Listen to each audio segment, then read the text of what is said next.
বাংলা সাহিত্যে এমন কিছু কবি আছেন যাদের জীবনটা তাদের কবিতার মতোই, এক কথায় বলতে গেলে একেবারে যাযাবর।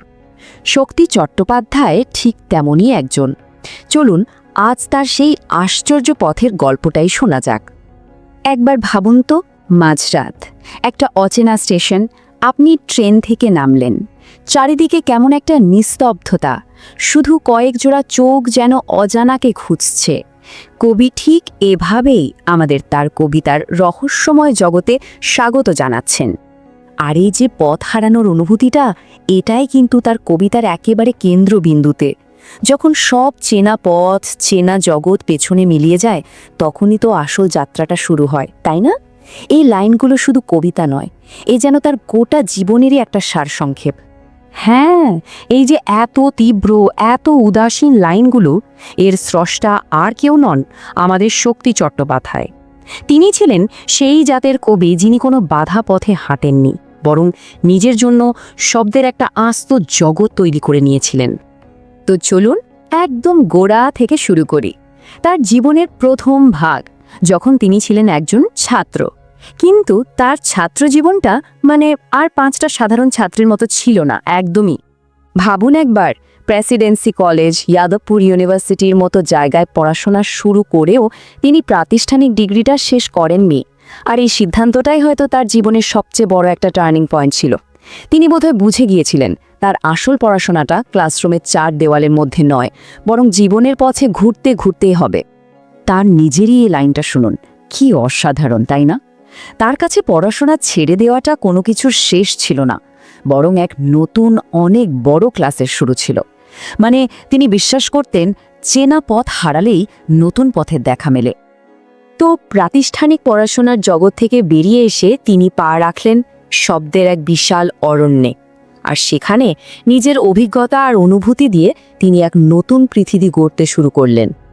সাহিত্য জগতে তার প্রবেশটা ছিল কিন্তু বেশ ধামাকাদার। সেই সময়ের সবচেয়ে নামী পত্রিকা কবিতাতে তার প্রথম লেখা ছাপা হলো।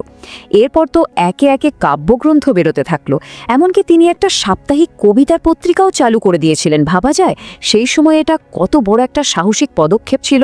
স্ক্রিনে এই সংখ্যাটা দেখুন তো, 111। এটা কিন্তু শুধু একটা নম্বর নয়, এর পেছনে লুকিয়ে আছে এক বিরাট কর্মকাণ্ডের গল্প। কি মনে হচ্ছে, কি হতে পারে এটা? এই 111 হলো তার লেখা, অনুবাদ করা আর সম্পাদনা করা মোট বইয়ের সংখ্যা। ভাবা যায় কি বিপুল সৃষ্টি! সাহিত্যের প্রতি তার ভালোবাসা আর সমর্পণ যেটি কোন পর্যায়ে ছিল, এই সংখ্যাটাই তার জ্বলজ্বন্ত প্রমাণ। এই চারটা দেখলে ব্যাপারটা আরও পরিষ্কার হবে। তিনি শুধু কবি ছিলেন না, দেখুন 51টা কাব্যগ্রন্থের পাশে 60টা অন্যান্য গদ্য আর সম্পাদিত বই, মানে সাহিত্যের প্রায় সব দিকেই তার অবাধ যাতায়াত ছিল। তার কিছু বিখ্যাত বইয়ের নাম দেখলে বোঝা যায় তার লেখার জগৎটা কতটা বিচিত্র ছিল। হেমন্তের অরণ্যে আমি পোস্টম্যানের মতো কবিতায় যেমন এক বাউন্ডুলে প্রেমিকের মন ফুটে উঠেছে, তেমনি কুয়োতলার মতো উপন্যাসে জীবনের গভীর দিকগুলো উঠে এসেছে। এবার আসা যাক তার জীবনের শেষ পর্বে, যেখানে তার এই যাযাবরের যাত্রাটা যেন একটা বৃত্ত সম্পূর্ণ করে। যে ছাত্র একদিন সব ছেড়ে ছুড়ে বেরিয়ে পড়েছিলেন, তার জন্য শেষে কি অপেক্ষা করছিল? জীবনের কি আশ্চর্য খেলা দেখুন। যে অসমাপ্ত ছাত্র একদিন প্রাতিষ্ঠানিক শিক্ষাকে বিদায় জানিয়েছিলেন, সেই তিনি পরে বিশ্বভারতী ইউনিভার্সিটির ভিজিটিং প্রফেসর হয়ে ফিরে এলেন। এটা কি প্রমাণ করে বলুন তো?